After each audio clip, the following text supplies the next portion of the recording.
So in this video, we're going to create this ChatListSearch component. Now we already have the layout for this component. Inside our layout, we have the search component, which we created back on our home page. So we're going to copy it. We will just change the names of the function inside this file. Now inside this, I'm just going to change this names ChatListSearch.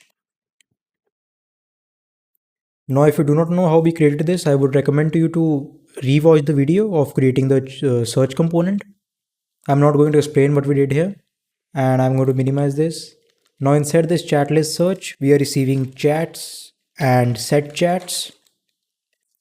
If you go to the messages page, we are sending the user chats and set chats. I'm going to remove the user. We are not going to need it. Now on the onResult prop, we are going to remove this router.push, and I'm going to create a function here, add chat, and we are going to pass in the result.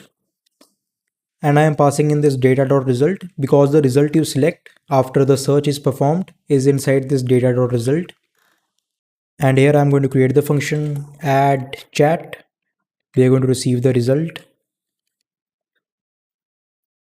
Now if we go to the deployed version, you can see right here a user can search for the user he wants to message. We are going to check if he is already in this list right here.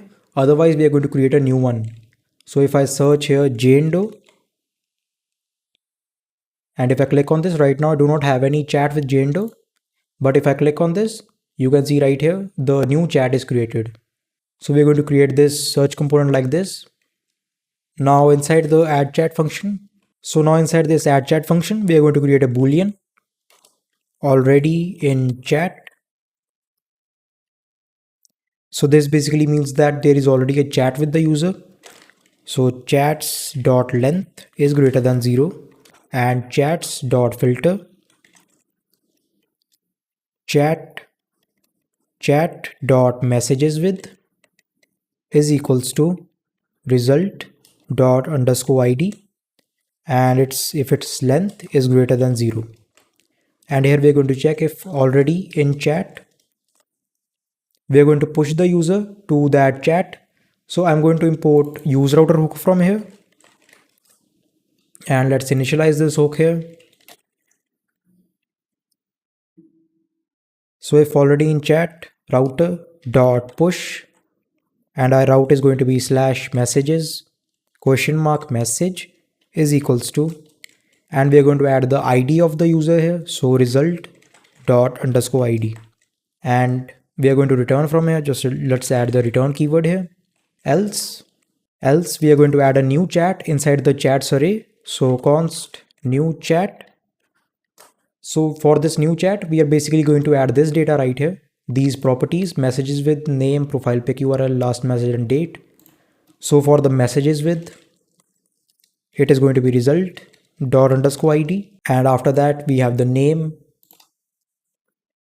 Name is going to be result.name, and profile pic URL result.profile pic URL, last message. So for the last message, it is going to be empty strings because we are creating a new chat. We do not have any previous chats with this user. And date is going to be date.now, and we are going to call the setChats function previous, and we are going to pass in the new chat and spread the previous. And after this setChats, we are again going to call this router.push. So I'm just going to copy it from here.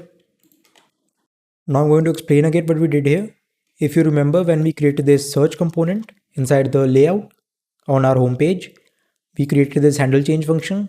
While the user types in the text, we are making a request to the backend on this route right here and passing in the value, and we are sending the results back. So if I go to the search API route, we are checking inside the user model and sending in the results. In the search component on this onResultSelect, we were pushing the user to the profile page of the user. In this, we are calling this add chat function. And in this add chat function, we are receiving the result, the result on which the user clicks. And we receive all the properties inside the result, this ID, name, and profile pic URL. And we are checking if it is already in chat. If there is a previous chat with the user, we are going to just push the user to that chat. Otherwise, we are going to create a new chat and call in the setChats function, and we are going to again push the user to that chat.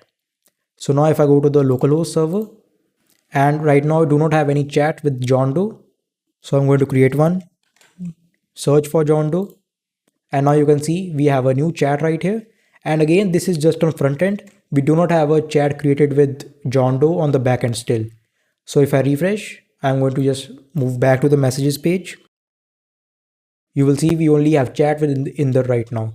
But here again, if I search for John Doe and click, you can see we are redirected to the chat, the query string changes, and we have created a new chat. But now I'm going to discuss a bug with you. If you search for your own user, Jane Doe, we do not want the user to message herself or himself. So we're going to change this behavior. Inside our search route, API search, what we are going to do is, first of all, let's destructure out the user ID from request. And here we are going to filter the results to be sent,